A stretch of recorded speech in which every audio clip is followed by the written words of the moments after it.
is, you know, my higher power is God. When we go to NA or AA or CA, we're going to have a higher power, okay? And your choice of higher power in your life is going to be the choice. And the people online hear him. Can't hear him. Thank you. Thank you. Well, I'm trying to talk about it.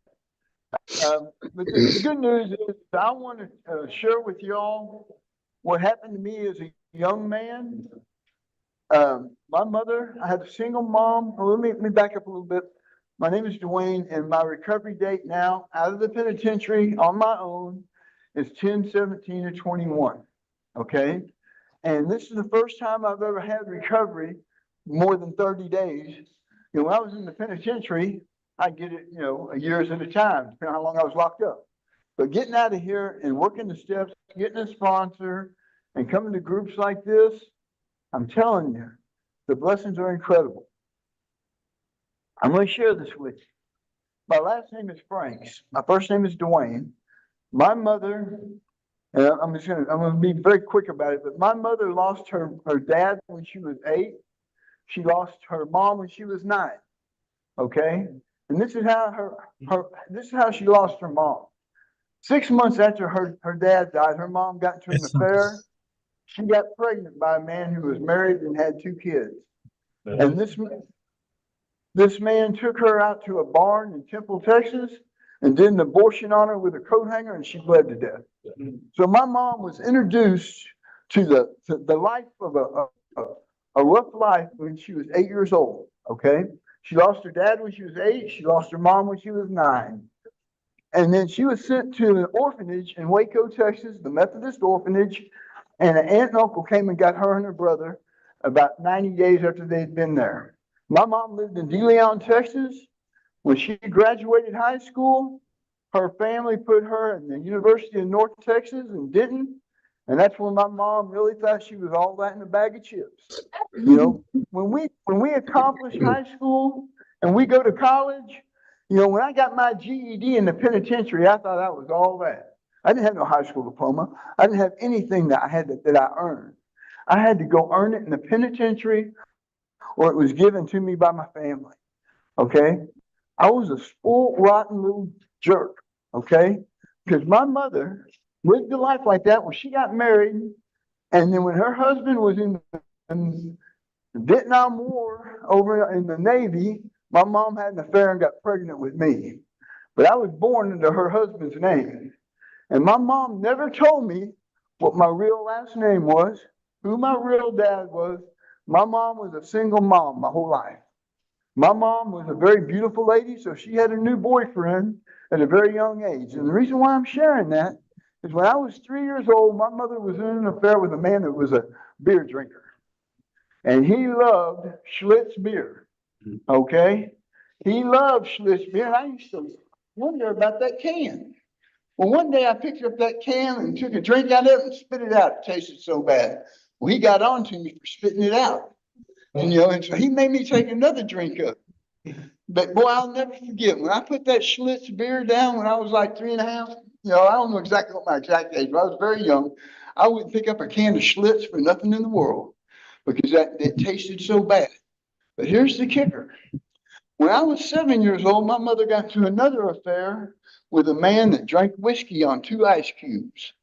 And that intrigued me. When my mother put that shot glass down every day with some whiskey and 2 ice cubes in it, well, that's some real different stuff. Well, guess what? Alcohol is a drug, okay? Alcohol is a drug. And guess what? When I was 7 years old, I was drinking. And I didn't like the taste of it, but I can remember having those feelings of what it made me feel like within a couple of minutes, especially whiskey. You know, I wasn't drinking no Schlitz beer. This was the real deal. And you know, when I was 7 years old, here I am in a mindset of a 15-year-old. Okay? And my mom was a single mom. And so Dwayne was put out of the house any chance he could. Every Friday night from the time I was about 7 or 8 years old, my mother and whatever boyfriend she had, and I mean this in a good way. My mom wasn't a prostitute or nothing like that, but my mom was a very beautiful lady that was never single. Okay, and I grew up in that lifestyle. But here's the kicker. What we do to our children, they're going to remember it. Okay, look, I'm 62 years old. I have a daughter that don't call me daddy.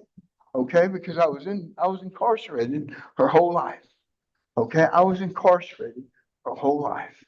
So the reason why I'm being so blunt about this is we have an incredible opportunity as young men, young women, it doesn't matter if we're 20 or if we're 65. Guess what? The fact that we're alive and we're here in this group at this church, and these people are sharing their experience, strength, and hope with us. Now, I'm telling you, when you've been to the penitentiary and every treatment center in North Texas, I'm going to show you a picture. Can I show them that picture real quick? When I was 14 years old, okay, I was such an addict that my mother put me in a treatment center when I was 14 years old. And there was a place called PADAP, Palmer Drug Abuse Program. And here I am, and I'm all that thinking I'm a kid. That I really thought I was 17, 18, 21 years old when I was 14. But that picture right there, that was me when I was 14, smoking a cigarette and slipping in a beanbag on Scene magazine. That was the magazine that came out in the Dallas Morning News every week. They had different categories on it. There's some of you old school people, that's really me. When I was 14 years old. Huh? I'm sorry? On the yellow bean. On the yellow bean. That's me. And look, I carved on my leg PADAP with a pen, Palmer Drug Abuse Program. And here's the kicker. About 2 months ago, I was going through a drawer of just junk that I had. Well, I found that picture, and I thought, you know what, Dwayne? Take a picture of that and share that at AANACA, wherever you go. Because guess what? A lot of us in this room have been doing some type of drug or alcohol from a very young age. Here's another thing, too. When my mother was in all these affairs with these men when I was a kid, guess what I got to hear? I got to hear them drinking that whiskey. You got to hear them arguing. Here's the sad part. When I was a little kid, I can hear them doing that recreation in the bedroom. Okay? But when you're a kid, you don't know what's going on in there. But as you get a little older, you're like, what's going on back there? And guess what? When I got into my addiction, I got addicted to the sexual part of it too. Methamphetamine, cocaine, heroin, fentanyl. If we do a bump of that, hey baby, we want to go find it. And women, y'all know that too. It's not y'all no different than us. We have an equilibrium there. We will do stupid stuff to stay high. Okay, that's what I did. I got learned. Look, I was introduced to this at a very young age. If you can imagine what life was like in the early 70s, some of y'all weren't even thought about yet. But guess what? The only thing that's changed is the consequences. They're getting deeper and deeper and deeper and deeper. And guess what? They don't ever change. Alcohol is a drug. And I hate to say this, but so is pot. Because a lot of people think that they can go, look, a lot of the people I know from NA, when they get clean, they want to go drink a beer.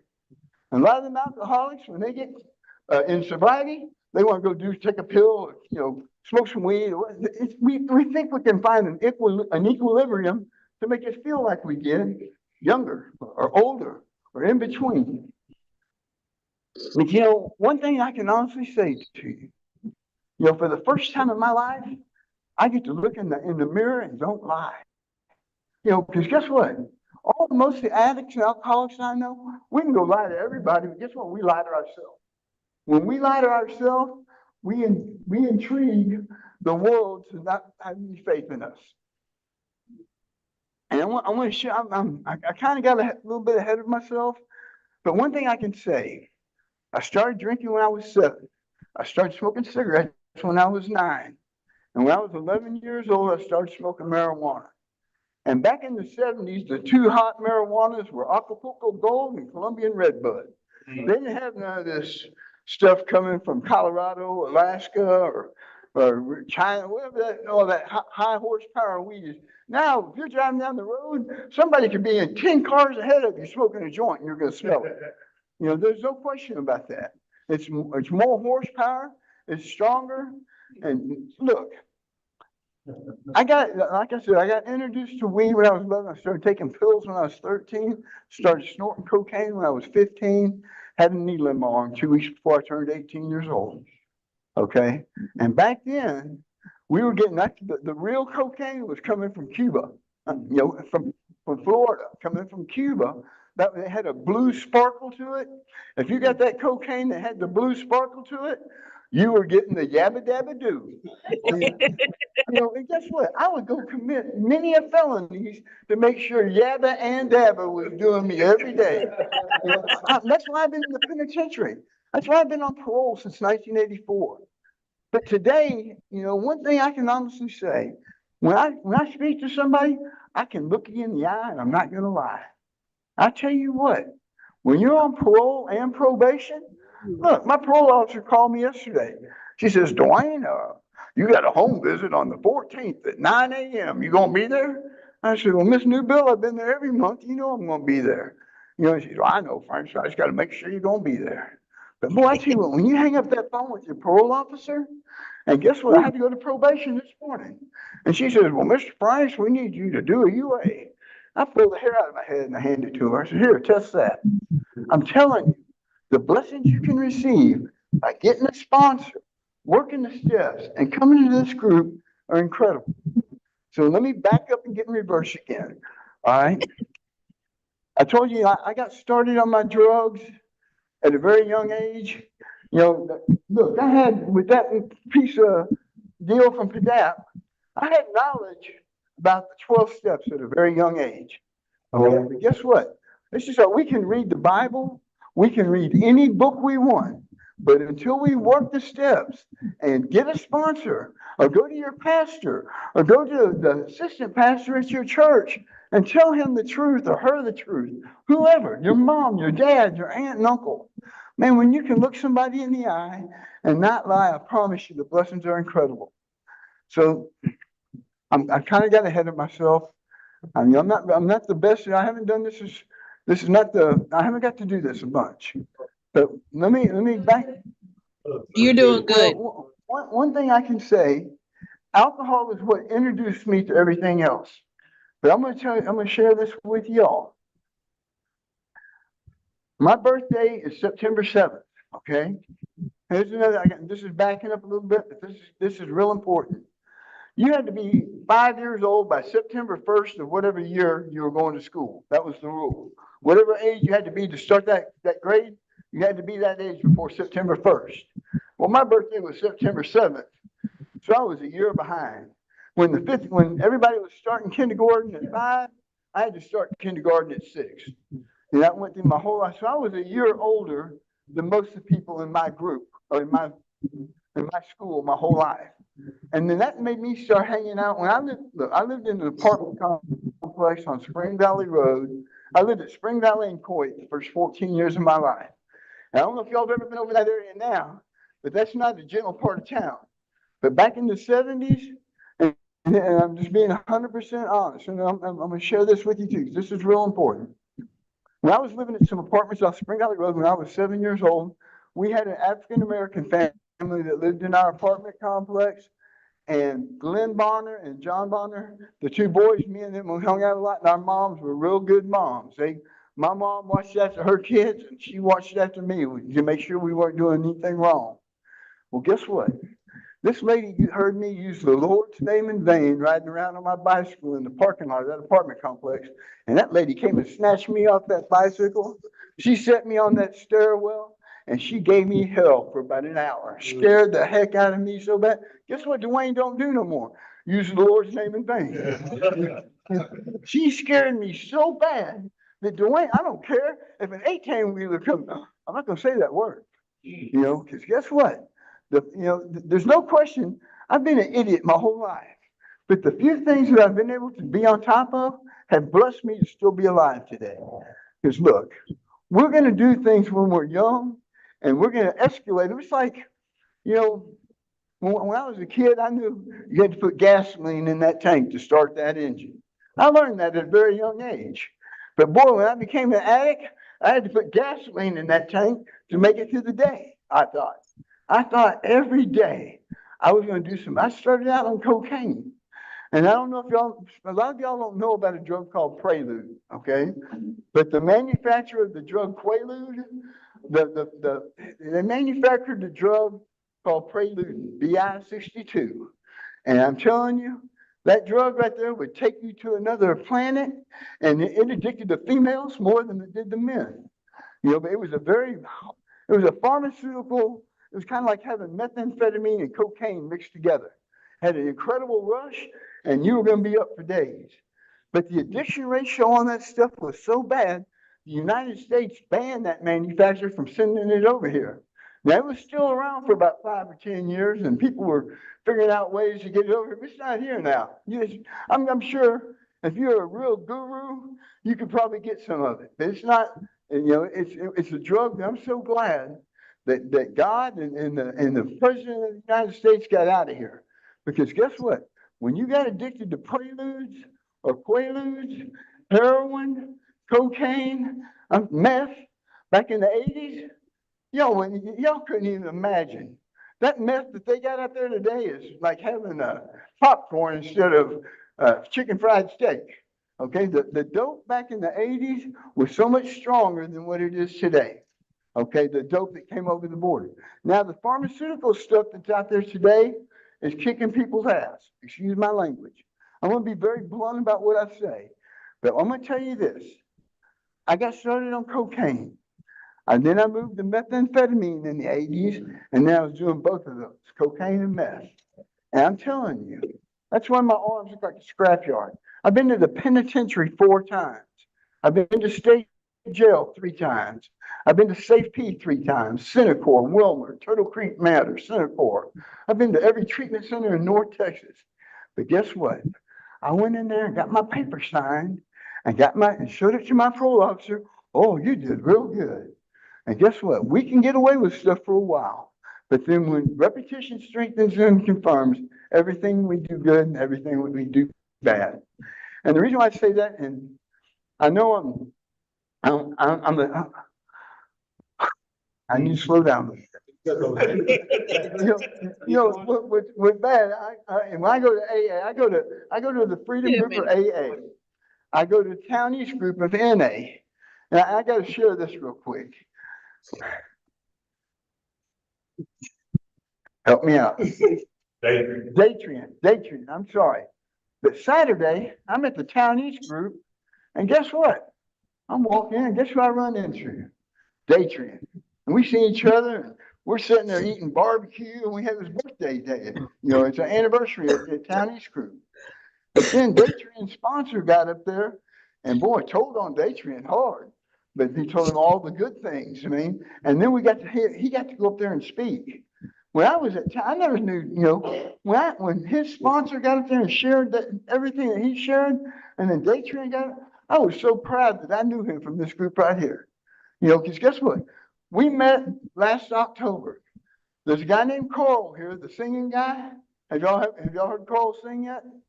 Y'all better be back here next Monday, because I tell you, Carl can sing real good. And we went to Winsboro to a treatment center. Okay, it's Safe P. And guess what?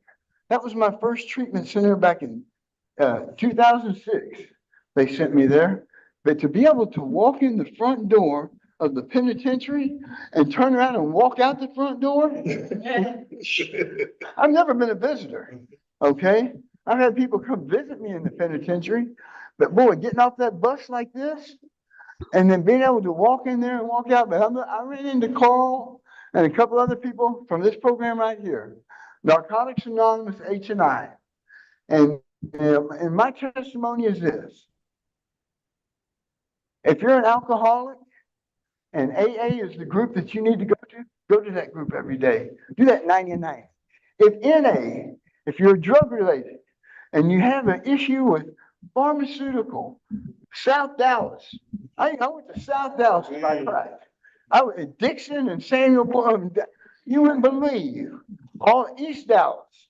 You wouldn't believe all the places people would look at me like, dude, man, you're a white boy. What are you doing down here at 2 o'clock in the morning? I didn't care what color I was when it came to me and a piece of crack. You know, because guess what? You wouldn't believe everything that we will do, or everything that I did, let me rephrase that, to go get another hit. You know, and I know I kind of hit too fast, past my brain. I don't have a high IQ. Okay, but one thing I know about is this program of what I've been through. And I'm gonna go back to this. I may have to shut up and sit down. But here's one thing I know. When I turned 18 years old, guess what the only benefit about my birthday being on September 7th is in 1980, the state of Texas changed the law on the age that you had to be to go buy alcohol. Okay? On September 1st of 1980, you only had to be 18 years old to go to the liquor store. Well, guess what? I turned 18 on September 7th. So 6 days after they changed the law, here I am, an addict. I mean, a full-blown addict. But now I got access to go to any titty bar, any nightclub, any place, to liquor store, go buy whatever I wanted. And guess what? When Dwayne would walk in with some drugs and some alcohol and had access, had a truck to drive, to go take people anywhere we needed to go have a good time for the night. I did that for so long, man. Every night, if I went in some place, a liquor store, pool hall, you know, topless bar, whatever could make me feel good for a minute. And I'm going to share this too. That Prelude was such an addictive drug at them topless bars. If you walked in there and you had 3 or 4, 5, 10 of them Preludes in your pocket, you were going to be married that night. You know? You know, but guess what? You're going to be divorced as soon as you ran out. You know, that's just the reality of what these drugs do to our brains, you know, or to my brain. I have to revamp, and I know I'm not a real good speaker on a lot of things, but one thing I can say is, man, my addiction ratio was so high. And guess what? You know, and I'm very blunt about this. Methamphetamine, okay? And let me show you. They got that stuff today. You know, they don't even have the chemicals that they had back in the 80s. If you did 10 cents worth of methamphetamine back in the 80s, you're going to be up for 5 days. Now you're going to do 10 cents at 3 o'clock, go to Jack in the Box and eat at 5 o'clock, and then go back to the dope house and buy some more meth at 7 o'clock. And people get so addicted to that, they don't care what it's doing, what it's done. You know, when we will go buy dope rather than make sure our kids got a place to stay, there's food on the table, the child support's paid, everything that we do as addicts, man, we have the opportunity today to change all that. You know, look, I pray that my daughter calls me dad someday, and she may, when I pass away and she gets my house, well, my father.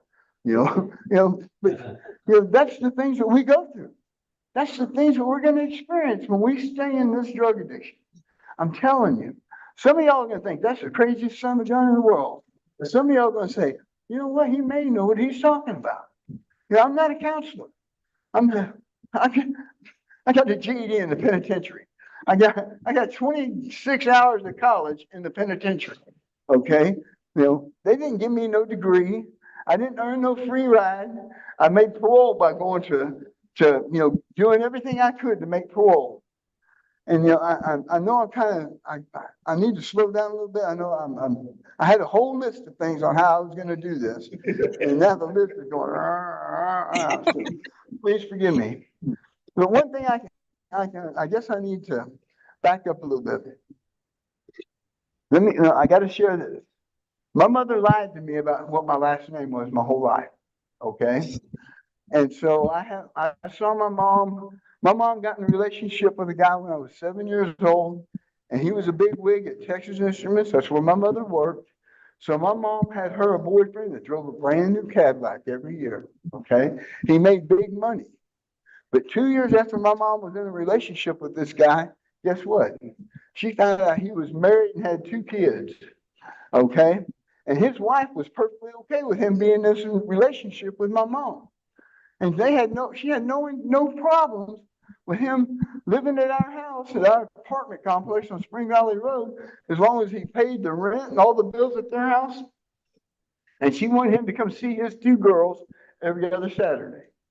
And so I got introduced to that at a young age. But here's the kicker. My mom was in a relationship with him for 9 years.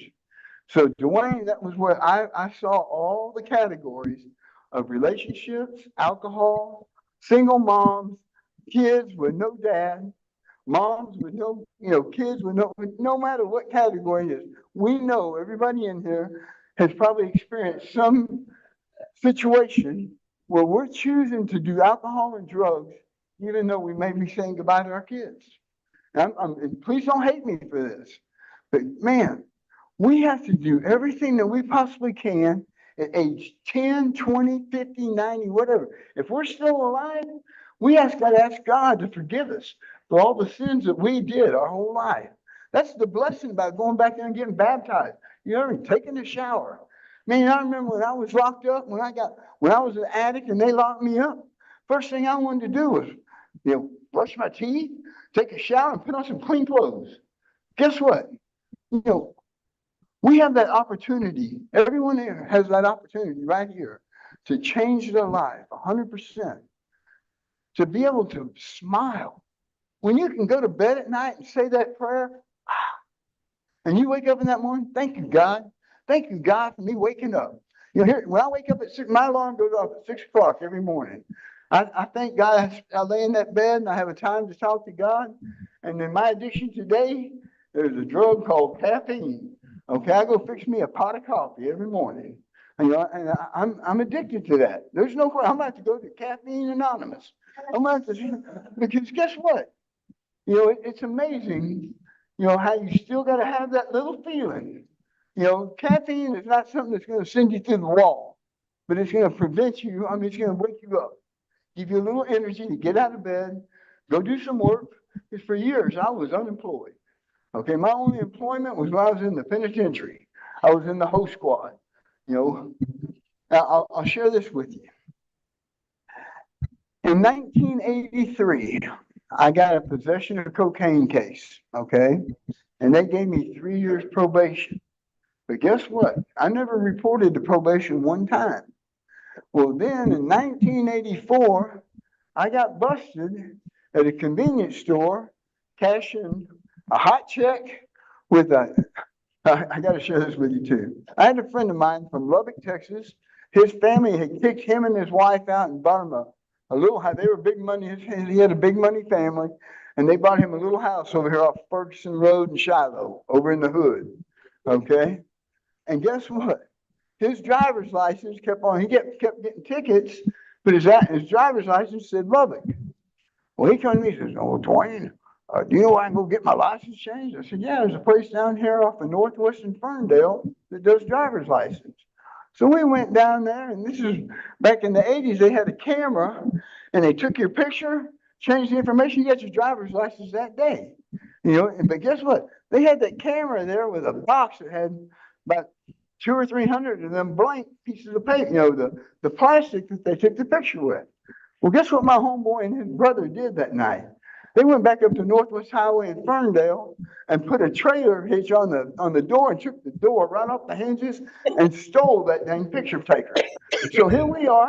We're driving around the neighborhood, going to whatever mailbox, opening it up and taking all the mail out of it. And whatever information was on that check or whatever was in that mailbox, we took a picture with that information and we became that person. Oh. So here I got busted for possession of a forged instrument, driver's license, and forgery on a check. And I got down there to the Dallas County Jail and they said, "Well, Mr. Franks, we're going to give you 3 years." Thank you. I went down there and did about 7 months. I was back home. I stayed out 5 months. And guess what? They got me for credit card abuse and possession of a forged instrument, driver's license. I went back down there. They gave me 4 years. I went down there and did about 9 months. And then got back home, my second time I said, "You know what, Dwayne? Don't go back to Dallas." I had a homeboy in Houston, Texas that had a contract with Highland Appliance, delivering and installing appliances. So here Dwayne got out of the penitentiary. I'm living in Sugar Land, Texas. I'm going to church where I used to, as a trustee on the central unit, I used to watch these people go to church there. And guess what? That was the church my homeboy and them were at. So I went to church. And I got established, but I met a girl and got her pregnant, and that was my daughter. And guess what? My daughter was born on October 30th of 1988. Here's a big, I'm glad we got here. On December 31st of 1988, my wife's parents were having this big New Year's Eve party to introduce their daughter, their baby daughter, their granddaughter, to their whole family. My daughter was their family's first grandbaby. Well, guess what? They had about 4 big old things of whiskey on the countertop, and they were going to have a New Year's Eve party. Well, guess what? I started taking them shots, and I got waylaid. And I woke up at 3 o'clock in the morning, and I was in a room I didn't even know existed in that house. Okay, they had thrown me in there, and she shut the door. And when I woke up, I went in there where my wife was. My wife said, "Baby, you better get out of here, because when they see you awake in the morning, they're going to kick your butt." Guess what? I got in my car. I went back to my apartment complex. And in the parking lot of my apartment complex in Houston, Texas, the church was in Sugar Land, but I lived on a street called Bissonnet. I don't know if any of y'all know about Houston, but that's where I live. Well, guess what was sitting in the parking lot? There was a guy that he was working on his car all night, every night. Well, guess what? He was on that meth. And I pulled up there and said, "Boy, what kind of meth are you doing?" He said, "Well, I got meth and coke. Which one you want?" Well, so here I was, 14 months in recovery down there with, on my own. But then when that happened, I started doing meth and cocaine. And guess what? On September 7th, 1989, I got possession of cocaine. And this is what the Harris County judge told me. I went to the courtroom. The judge looked at me and said, "Boy, you've been to the penitentiary twice." I said, "Yes, sir." My first time was 3 years. He said, "Your second time was 4 years." I said, "Yes, sir." He said, "What's 3 times 4?" He said, "I sentenced you to 12 years. Okay, so that was my 3rd trip to the penitentiary. I got that 12, and I went down there and did a little over about a year and 4 months, made parole, and I came back to Dallas. And, I'm telling you, that's why my daughter looks at me as a stepdad, okay, because my whole life, my daughter has seen me in the penitentiary. And I know I'm kind of reluctant, or I repeat things over and over again, and I apologize for that. I'm not, this is only the second time I've got to give my testimony, okay? So I don't know all the categories of how to do it. I just want to share with what happened to me. Because guess what? We all qualify. There ain't no special people in here that are going to do dope and never get any consequences out of it. It just don't happen. We were all, the world was introduced to alcohol, okay? And then alcohol went into, look, cocaine and heroin were some type of real important plant once upon a time. Now it's worthless. So there's many things out there that we do as children and adults, and we think we can manage it, okay? And I'm going to be real honest with you. I wish I could show you, I wish I had taken some pictures of my driver's license. I'm 62 years old. But 4 years ago, when my driver's license expired, and I had to go get a new driver's license, I showed them my expired driver's license. They took a new picture of me. If you'd have seen how old I looked 4 years ago, I weighed 162 pounds. I had no teeth, okay? I had no hearing aids. Look, y'all wouldn't believe how bad of a person this drugs and this alcohol did to me. You wouldn't even recognize me. I feel like taking my driver's license out of I keep that expired driver. I want to see that son of a gun every time I have any thoughts of where this stuff will take us. When we look at who we were, we're going to have the inspiration to be who we want to be and who our families want us to be. And I want to say this. We're pretty close to being the baptism, so that's good news, because I want to say something that will make somebody change their mind, okay? And I'm telling you, I can look you all in the eye, and y'all are probably, looking at me saying, "Dude, you're crazy." But guess what? All of us are crazy. Every one of us are crazy. Because guess what? We didn't just walk into Homeward Bound. You know, we didn't walk into the penitentiary. They took us to the penitentiary. They took us to Homeward Bound. They took us to the treatment. The Dallas police took us to Lou Sterrett.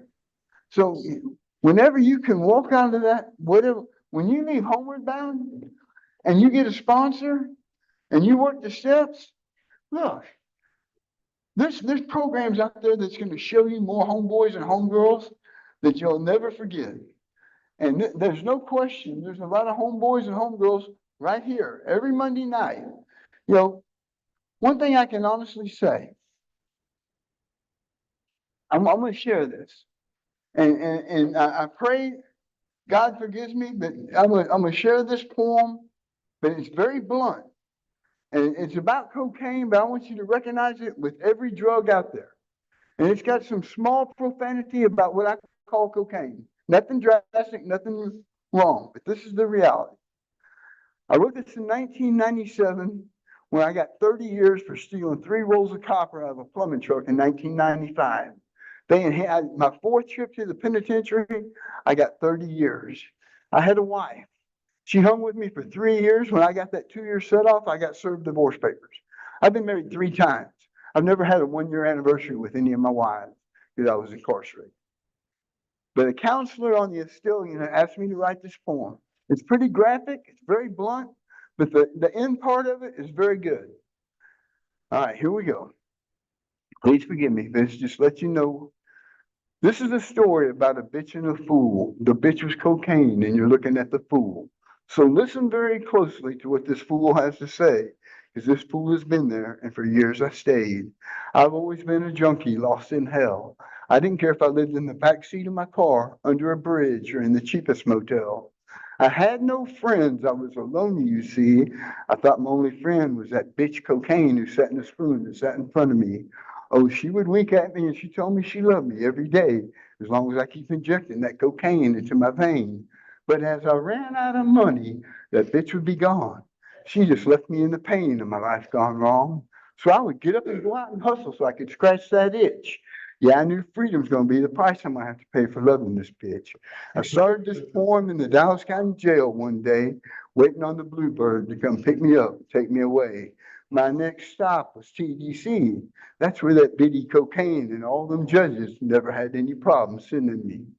I add a new verse from time to time, but the pain I continue to find. That girl was a bitch, none other could be found. She could rob you of your peace as she made you overdose to the ground. She could numb the pain of just yesterday.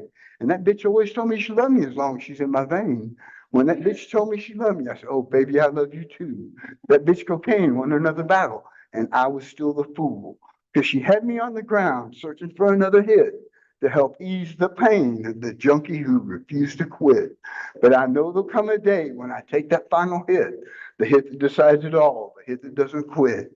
I pray God forgives me before I overdose to the crown. I heard that bitch cocaine scream out to my higher power, and she swore to him, I'm gonna take all these junkies down. Rest in peace, dead unknown. Last verse I add to you, the story written about a bitch and a fool, is guess what? I finally found a place where I'm free from all the pain that bitch cocaine, heroin, fentanyl, meth, 4 bars has caused you and me. I now have friends, as you can see. They sit in the circle that surrounds me. Yeah, these people tell me they love me each and every day. Keep coming back, Dwayne, is what they had to say. We have this book, and there's 12 steps too. This is going to ease your pain, and we're all going to guide you through. We have only 2 requirements for you each and every day. Do whatever you can to prevent another addict from ever overdosing, and don't forget to pray, because that's the only way you can truly scratch that itch, and you'll never have to inject that effing bitch, cocaine, meth, fentanyl, 4 bars ever again. Thank you, Jesus. Amen, amen, amen.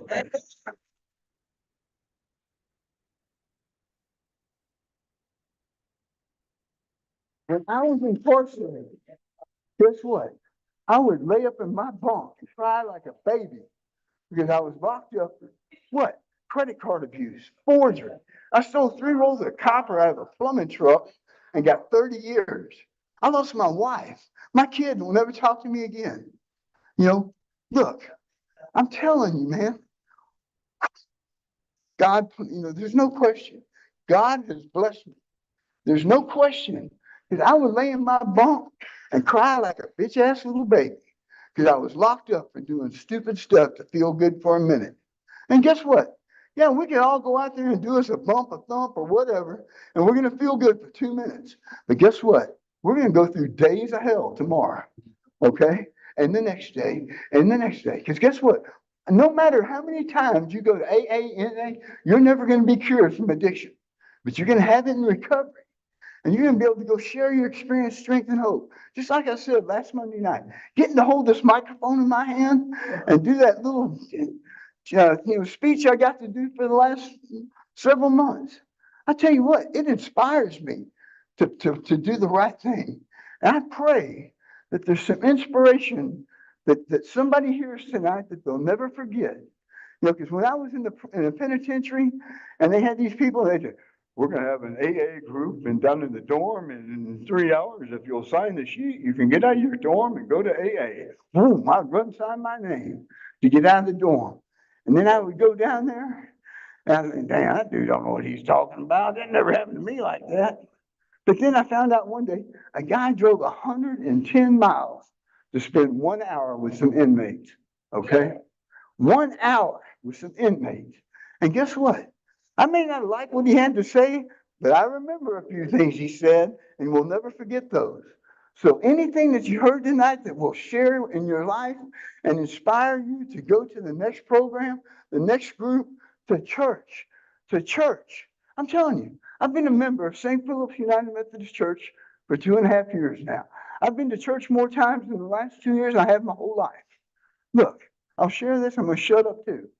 4 years ago, I went to the Axe Memorial Methodist Church in downtown Garland because my electricity was turned off because I didn't pay my bill.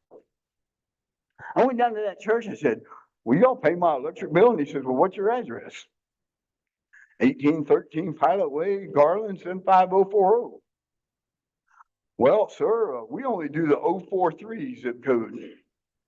I'm like, what? Yeah, I was all mad because they weren't going to pay my electric bill. But he said, well, Mr. Franks, I got to ask you a question. Is your mother's name Beverly Jean Franks? I said, yes, sir. He says, do you know that you were baptized here when you were 1 year old? I never knew that. So I found out that they sprinkled water on me when I was 1 year old. Okay? I found that out 4 years ago. But guess what? 2 months ago? I come and got a dip, okay? And got in that shower back there. And guess what? The blessing that I got 2 cars. I'm on disability. I didn't get to share this with you. On 11/11/11, November 11th, 2011, I was riding my motorcycle. I've been on a Harley Davidson every time I could afford one. I had one in my pocket or in my garage. Okay, but on 11/11/11, I rode my motorcycle with no helmet, and a doctor pulled out in front of me. I hit that car, and I was in a coma for 2 weeks and 5 days. I'm on mental disability. I go to MetroCare every month. I have to take 3 medications every night and every morning. Okay, I have what's called cognitive impairment. Okay, that's memory loss. But guess what? I haven't forgot one thing about being an addict. Okay, and that's sad. But the good news is being able to go out and share what happened to me as an addict. I pray somebody thinks a little bit about it. And I know I've been a talkaholic, so I'm going to shut up because it's time to go get baptized. I'm telling you, me coming back here 2 months ago and getting baptized, I have been blessed. I only have 2 vehicles. I have a 1995 Toyota Camry. I paid $400 for it 2 years ago.